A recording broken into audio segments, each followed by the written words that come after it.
everyone, welcome to online crash course for the biology NEET 2020. Now today we are going to discuss in terms of morphology of flowering plant. It is the second unit from the 11th NCERT and it is very useful for the NEET 2020. Now here we have to understand there are some concepts from this chapter. These concepts were again and again repeated number of times that we have to discuss today. So first we'll find out the number of questions from 2013 to 2019 and then simultaneously we'll discuss the concept, highlighted concept from this chapter. Okay. On an average you can see here minimum 2 questions and maximum you can see six questions, right? So now here this chapter is very important when it comes to the NEET examination. Why I'll tell you, and this is very easy also because same वही concept पे question पूछे गए हैं, कुछ अलग नहीं पूछा गया है. जो कॉन्सेप्ट मैं यहाँ आपको बता रही हूँ अगर वही आप पढ़ के जाओगे एग्जाम में तो आपको डेफिनेटली मार्क्स मिलेंगे. सो नाउ सी 2013 में 3 क्वेश्चंस वे आस्क्ड, राइट? नाउ 14 में 6 क्वेश्चंस. सो गाइस 6 मतलब 24 मार्क्स, बस एक ही चैप्टर देखे जाएगा आपको. नाउ 15 में 5 क्वेश्चन, 16 में phase 1 had 4 and phase 2 had 5 questions, 17 में 6, 18 में 3 and 19 में 2. Now here we can predict the 2020 NEET 2020 would be it can be 2 to 6 questions हो सकते हैं.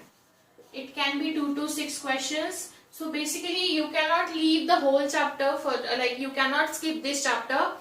But I'll tell you how to prepare this chapter, right? So आपको मैं यहाँ बताऊंगी कौन से टॉपिक पे बार बार क्वेश्चन पूछे गए हैं इस चैप्टर से, right? So we'll find out the concept. Like यहाँ मैं आपको concept भी लिख के दे रही होंगी, so that will be easy for you all to understand what all important points that you have to go from this chapter, right? Now here I already have mentioned the concept जिस पे questions पूछे जा चुके हैं. Now here you have to understand one thing. You have to read whole chapter, but you have to focus more on the certain terms, right? So these certain terms we are going to discuss now. So listen this thing very carefully, okay? I agree this morphology is a very vast chapter. बहुत lengthy है, बच्चों को बहुत boring लगता है ये पढ़ने में. लेकिन आप अगर इसको अच्छे से पढ़ोगे और मतलब जो इम्पोर्टेंट है वो स्मार्टली अगर पढ़ोगे तो आपको ये बहुत अच्छे मार्क्स देके जाएगा इस यूनिट से. तो यहाँ देखिए अगर हम यहाँ शुरू करें 2013 से, तो 2013 से आपको यहाँ दिखाई दे रहा है हाइपोगाइनस फ्लावर पे क्वेश्चन पूछा गया है, राइट? हाइपोगाइनस फ्लावर पे क्वेश्चन पूछा है मतलब आपको हाइपोगाइनस पढ़ोगे तो अपने आप उसमें कौन सी ओवरी होती है, सुपेरियर, ये आपको पता चल जाएगा. तो ना यहाँ देखो यहाँ सुपेरियर ओवरी पे भी क्वेश्चन पूछा जा चुका है. तो क्या इंपॉर्टेंट है यहाँ hypogynous, they didn't ask even on epigynous और पेरिगाइनस. हाइपोगाइनस अच्छे से करके रखिए, उसका ओवरी और उसके एग्जांपल्स भी करके रखिए. देन आफ्टर दैट मैंने एक चीज यहाँ नोटिस करी है, seed, the monocot seed is highly important from this chapter. You can see, देखो वहां सीड कोड पे क्वेश्चन है, यहाँ सीड पे क्वेश्चन है, यहाँ सीड पे क्वेश्चन है, सीड यहाँ फ्रूट पे क्वेश्चन है. सो seed is nothing but like parthenocarpy है, देखो यहाँ पार्थिनोकार्पी. सो आप यहाँ अंडरस्टैंड करिए ये चीज. सीड जो मोनोकॉट सीड है इट्स हाईली इंपॉर्टेंट. डायग्राम उसका बिल्कुल आपके दिमाग में प्रिंट करके रखिए. This is very important from this chapter. Monocot seed, right? Okay, monocot seeds के साथ साथ वहां दिया है endospermic and non endospermic seed. उसको एग्जाम्पल भी अच्छे से रट के रखने हैं आपको. तो हमारे पास यहाँ कौन सी कॉन्सेप्ट निकल के आ रही है जो कि आप हाईलाइट कर सकते हो.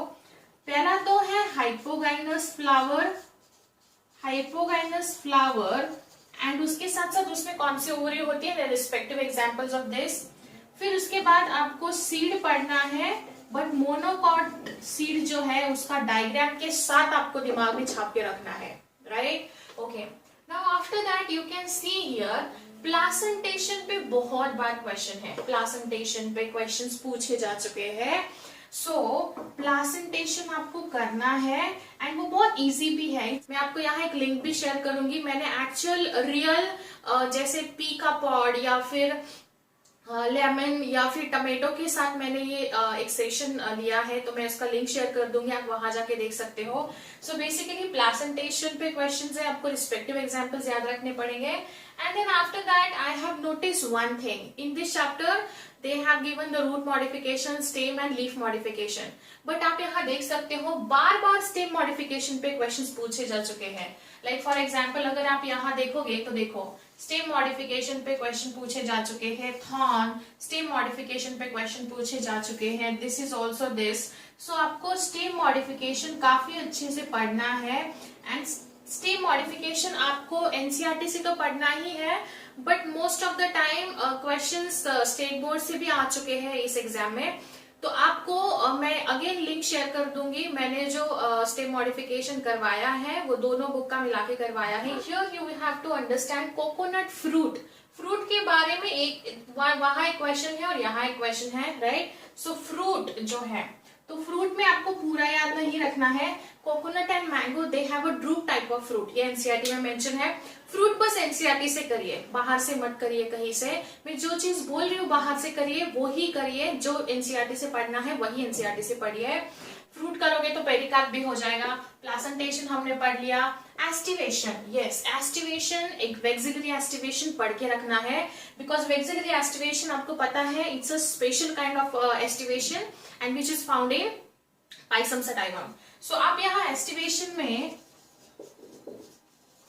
आप वेक्सिलरी एस्टिवेशन पे फोकस कर सकते हो और बुक के ही एग्जाम्पल करिए, बाहर के एग्जाम्पल मत करिए। यहाँ एक इंपॉर्टेंट टर्म है root hair.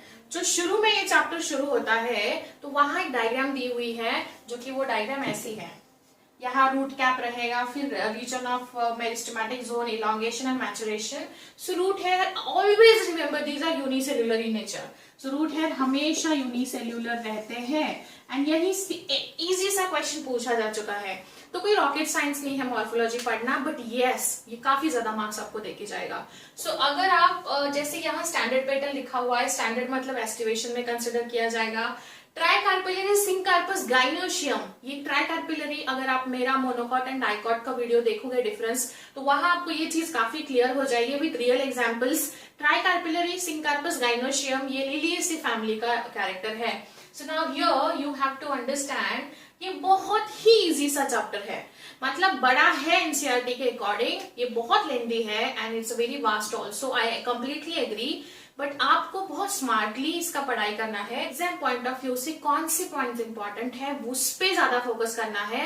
And believe me guys, आप इसको स्किप मत करिए, बट जितना मैं बोल रही हूँ उतना करोगे तो भी आपको अच्छे मार्क्स मिलके जाएंगे। सो यस, ये सारे कॉन्सेप्ट आपको एक बार अच्छे से लर्न करने हैं। एक बार पूरा पढ़ लीजिए, फिर उसके बाद इस पे ज्यादा फोकस करिए, right? Okay, now we'll discuss the question. Now here we'll discuss 2013 questions. Now 3 questions पूछे जा चुके हैं. So now we have to find out how to deal with these questions. Okay. Now here we have to understand. Question first is in China rose the flowers are. China rose मतलब hibiscus, जास्वंदा जिसको हम बोलते हैं, गुड़हल जिसको हम बोलते हैं, ये फ्लावर हमने बहुत बार देखा है डे टू डे लाइफ में, राइट। सो नाउ हियर ये चैप्टर आप डे टू डे लाइफ में fruits, vegetables and flowers observe करके भी याद रख सकते हो। सो नाउ यहाँ देखो क्या आपको याद रखना है। एक्टिनोमॉर्फिक सिमेट्री मतलब ये एक्टिनोमॉर्फिक सिमेट्री ऐसा था, लाइक हमने उसको ऐसे सिंबल में पढ़ा हुआ है, ये आपको याद रखना है प्लस साइन, बिकॉज आप उसको मोर देन 2 प्लेन्स में कट करोगे तो you will get equal halves, right. उसके बाद हाइपोगाइनस फ्लावर, हाइपोगाइनस मतलब gynoecium occupies the highest position here, तो ओवरी सुपेरियर होता है। तो अगर आपको ये 2 चीजें पता नहीं है, चलो एक्टिनोमॉर्फिक आप तो फाइंड आउट कर ही लोगे, बिकॉज फ्लावर का स्ट्रक्चर आप इमेजिन करोगे तो आप उसको आराम से उसकी सिमेट्री ऑब्जर्व कर सकते हो या इमेजिन कर सकते हो।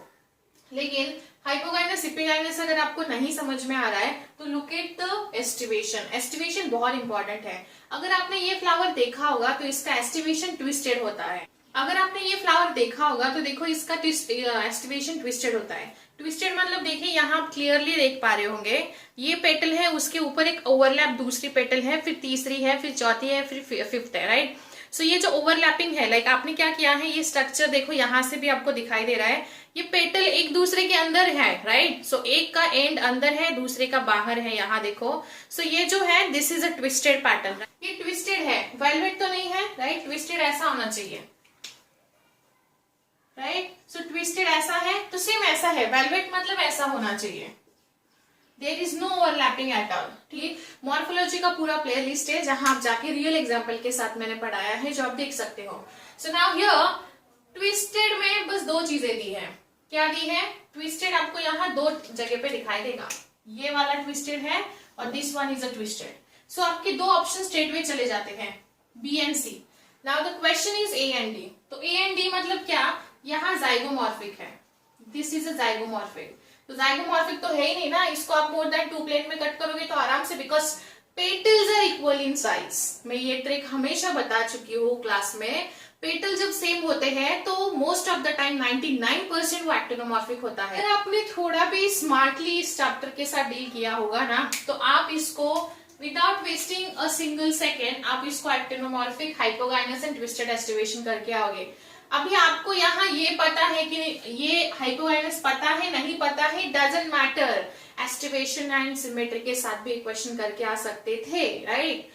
चलो, सो ये हो गया। अभी देखो मैं और एक तरीका बताऊंगी इस क्वेश्चन को कैसे सॉल्व करना था। Now seed coat is not thin membranous in, मैंने बताया आपको सीड कोट करना है। सो इसका जवाब है ग्राम। बिकॉज आपको होमवर्क देके भी कोई फायदा नहीं है, आप नहीं करते हो। एनिमल किंगडम में मुझे किसी ने भी कमेंट में या मुझे पर्सनल मैसेज करके भी किसी ने भी जवाब नहीं दिए हैं। सो मैं आपको पूरा अभी स्पून फीडिंग ही कर रही हूँ, ठीक है। सो ये है इसका ग्राम, इसका जवाब। Now this is the question where you have to think very smartly. ये क्वेश्चन आपको बहुत स्मार्टली सॉल्व करना है। बहुत सारे बच्चे ऐसे हैं इसको देख के बोलेंगे हाँ चलो छोड़ दो आगे जाते हैं, लेकिन ऐसा नहीं करना है। मैं समझाती हूँ आपको यहाँ इसको कैसे आप डील कर सकते हो। अभी यहाँ कितने हैं टोटल? 21 फ्लावर्स के नाम, फ्लावर्स या फिर फ्रूट्स या वेजिटेबल्स के नाम दिए हैं। And they are saying how many plants have hypogynous flower. अभी तो ये बहुत डिफिकल्ट क्वेश्चन लग रहा होगा आपको कि हम कैसे याद रखेंगे। नाउ ये देखो यहाँ, अगर ये हाइपोगाइनस है, चाइना रोज अगर आपने हाइपोगाइनस मार्क किया है तो चाइना रोज तो यहाँ भी आया है, right. China rose, mustard and brinjal, hypogynous के 3 एग्जाम्पल के बुक में दिए हैं। China rose, mustard and brinjal 3 exam आपको हाइपोगाइनस के साथ दिए हुए हैं। मतलब मोर देन 3 होने चाहिए। तो ठीक है, चलो अभी हमारा कोई ऑप्शन डिलीट नहीं हो रहा है। फिर आप सोचोगे मैडम हम ये कैसे इसको हम सही से सॉल्व करें। अगर आपने फेबेसी एंड सोलेनेसी फैमिली अगर आप अच्छे से पढ़ा होगा तो वहां देखिए they are having the superior ovary, मतलब अल्टीमेटली हाइपोगाइनस फ्लावर है वहां। अगर हाइपोगाइनस फ्लावर है तो उसके सारे एग्जाम्पल्स यहाँ कंसिडर किए जाएंगे, किसके? दोनों फैमिली के। इवन आई वुड से तीनों फैमिली के एग्जाम्पल्स यहाँ आपको फाइंड आउट करने हैं, because this 3 families are having hypogynous flower, right. कितना इजी है। तो चलो पहले हम फाइंड आउट करते हैं। बिटर गॉड तो नहीं है किसी का एग्जाम्पल, ल्यूपिन है, फिर उसके बाद सन हेम्प है, ये एग्जाम्पल दिए हुए हैं, अच्छे से जाके देखिए। फिर उसके बाद बीन दिया हुआ है, चिली भी है, पेटूनिया है, टमेटो है, फिर उसके बाद ऑनियन है, राइट, एंड आलू है, ट्यूलिप है, एंड ये भी है। सो कितने हो गए? काउंट करिए। 3, 4, 5, 6, 7, 8, 9, 10, 11, 12, 13 हो गए। अभी है क्या और कुछ आपको दिमाग में फिट हो रहा है? क्या क्या हो सकता है? यस, ग्राम भी है, राइट। अभी ग्राम हो गया। फिर उसके बाद और क्या है जो आपको लग रहा है? बिकॉज अपने पास कितने हो चुके हैं देखो, 1, 2, 3, 4, 5, 6, 7, 8, 9, 10, 11, 12, 13, 14 तो ऑप्शन नहीं है। सो अभी हमें यहाँ एक चीज ढूंढनी है। 15 तक हम जा सकते हैं, बट 15 में कौन सा ऑप्शन फिट हो रहा है? सो विदानिया is the 15th one, right.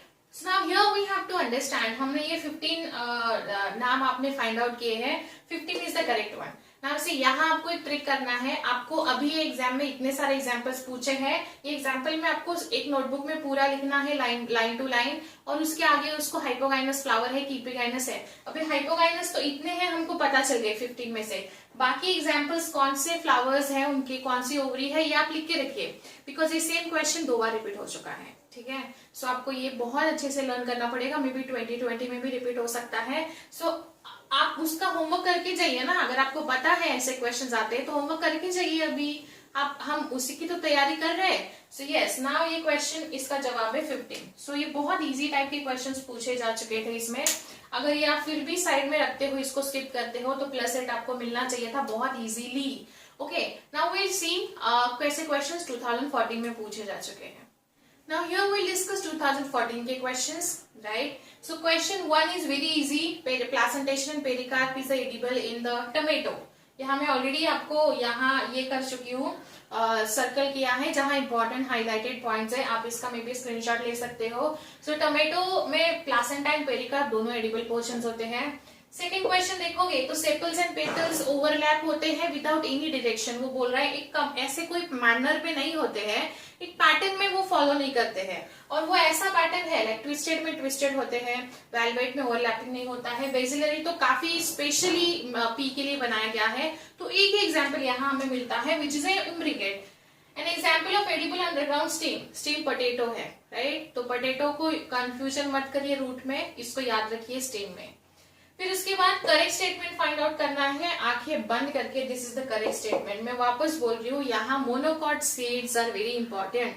आपको वो डायग्राम पूरा अच्छे से रट के रखना है बिकॉज यहाँ है द प्रोटीनेशियस एल्यूरॉन लेयर. इस पे बहुत अच्छे से फोकस करना है आपको. डायग्राम में भी दिया हुआ है, इसलिए ध्यान से पढ़िए उसको. एग्रीगेट फ्रूट मतलब देखिए यहाँ दो ऑप्शन आपके स्ट्रेट वे चले जाएंगे. मल्टीकार्पिलरी, अपोकार्पस डायनोशियम इज द करेक्ट ऑप्शन. मल्टीकार्पिलरी मतलब बहुत सारे, एग्रीगेट मतलब वो सारे सीड्स एक साथ रहेंगे like a custard apple. And non albuminous seed में pea is the best example to remember. At least एक क्वेश्चन देख के रखिए, एक कैसे सॉल्व किए हैं, कौन सा जवाब है. तो अगर कोई क्वेश्चन रिपीट होता है तो आपको बहुत ईजी हो जाएगा. ठीक है, नाउ विल डिस्कस 15 के questions. Now here we'll discuss 2015 and 2016 question.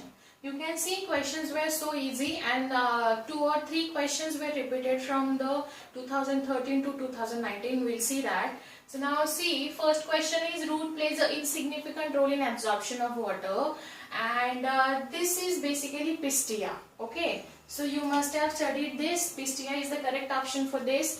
Exile placentation किस में होता है? एक्साइल प्लासेंटेशन लेमन में होता है. Now the wheat grain has an embryo with one large shield shape cotyledon is known as scutellum. Now see, यहाँ दो questions पूछे गए हैं 15 and 16 simultaneously. Now this is cotyledon of maize grain is also called as scutellum. So basically now see, ये दो scutellum को लेके question repeat हुए हैं. इसका मतलब ये है monocot seed is very important, right? Okay, so now which one of the following is a parthenocarpic fruit? This is the banana. Banana is a parthenocarpic. मैंने ये भी बोला है आपको, फ्रूट या फिर parthenocarpy, true and false fruit पढ़ के रखिए. फिर उसके बाद among China rose, mustard brinjal, ये सेम क्वेश्चन हमने अभी पढ़ा, तो इसका जवाब है 6. Now its your job, you have to find out इसमें से कितने हैं they are seeing the superior ovary. Question same है, लेकिन जो अभी हमने पढ़ा लास्ट ईयर का, that was the hypogynous flower. और hypogynous flower has a superior ovary, मतलब देखा जाए तो क्वेश्चन एक ही जैसा है, बस एक बार फ्लावर का टाइप पूछा, एक बार ओवरी का टाइप पूछा, and they both belong to the same condition, right? So now 6. 2016 में almost there were 4 questions. The standard petal of Papilionaceous corolla is known as, ये भी बहुत easy question था. This is called as vexillum. ये state board के book में दिया हुआ है.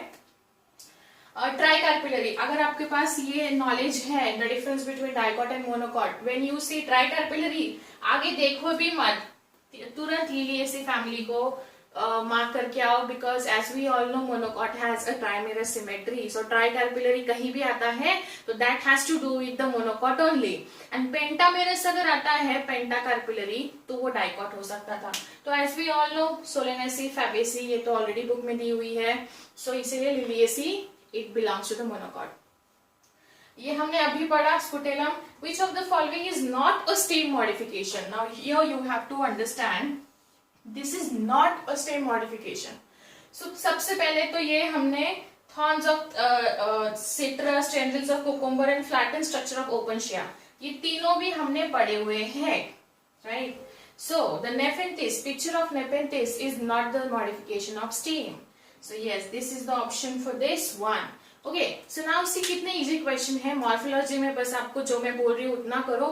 Now here we'll discuss 17, 18 and 19 questions. Now here you can also see some questions were repeated. We'll see that. So first is like coconut fruit is ये अपनी NCERT में दिया हुआ है. Coconut is like a drupe. इसका जवाब है drupe. In bougainvillea thorns are modified. Thorns are modified into like क्या है वो? Stem. Right? है ना? Okay. So now root hair develops from the, ये बहुत easy question है. Root hair हमेशा maturation region से ही develop होता है. Okay. Now plants which produce a characteristic like pneumatophores and they have a vivipary which grows in or which belongs to the halophytes. मैंने यहाँ जानबूझ के ऑप्शन नहीं लिखा है because same question 2018 में रिपीट हुआ है. Pneumatophores occurs in halophytes. इसका भी halophytes है. Now see, now you have to focus on pneumatophores, right? तो यहाँ halophytes है, इसका जवाब halophytes होगा. And this also has, इसका भी जवाब halophytes है. ठीक है?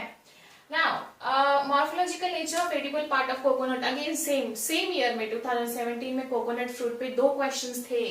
तो किसी स्टूडेंट ने अगर अच्छे से पढ़ा होगा, एनीवेज वैसे भी कोकोनट 12th स्टैंडर्ड के sexual reproduction in flowering plant में भी आपको एंडोस्पर्म में आने वाला है.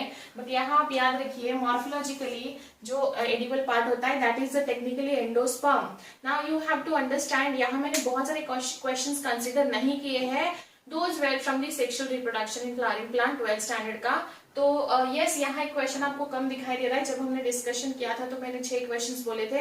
यहाँ एक क्वेश्चन कम है बिकॉज वो थोड़ा सा वो चैप्टर में हम कंसिडर करेंगे, तब आपको ज्यादा क्लैरिटी मिलेगी. Now here you have to understand जो morphological edible part of coconut है which is the endosperm. Now pneumatophores तो हमने देख लिया. Sweet potato is a modified adventitious root, right? Okay, so now offsets are produced by mitotic division because offset जो है वो vegetatively reproduce होता है. ऑफसेट अगर आपको याद होगा मैंने पढ़ाया हुआ है, तो ऑफसेट में water hyacinth is the best example to remember this. Okay, so now see mitotic division. Placentation in which ovules develops on the inner wall of the ovary और in a peripheral part is called. ये जवाब आप मुझे दोगे because ये थोड़ा सा confusing है, तो I want you all to find out this one. In some plants, the female gamete develops into an embryo without fertilization. Now, here also one important term, parthenogenesis. Parthenogenesis मतलब जहां fertilisation नहीं होता है. ये parthenogenesis भी बार बार repeat हुआ है इस चैप्टर से. सो पार्थिनोजेनेसिस इसका सही जवाब है. Parthenogenesis, fruit, placentation and hypogynous flower and superior ovary bar bar repeat हुआ है. मोनोकॉट सीड भी बार बार रिपीट हुआ है. सो आपको इस चैप्टर में सिलेक्टेड पार्ट पे ज्यादा फोकस करना है. स्मार्ट स्टडी जिसको हम बोलते हैं, उतना करोगे तो भी मॉर्फोलॉजी में आप सब पूरे लाइक कंप्लीट जितने क्वेश्चंस है उतने मार्क्स लेके आओगे with in a short time frame, right? So now here we are done with the morphology of flowering plant. If any doubt, let me know in comment section. Now see you in next session. Thank you.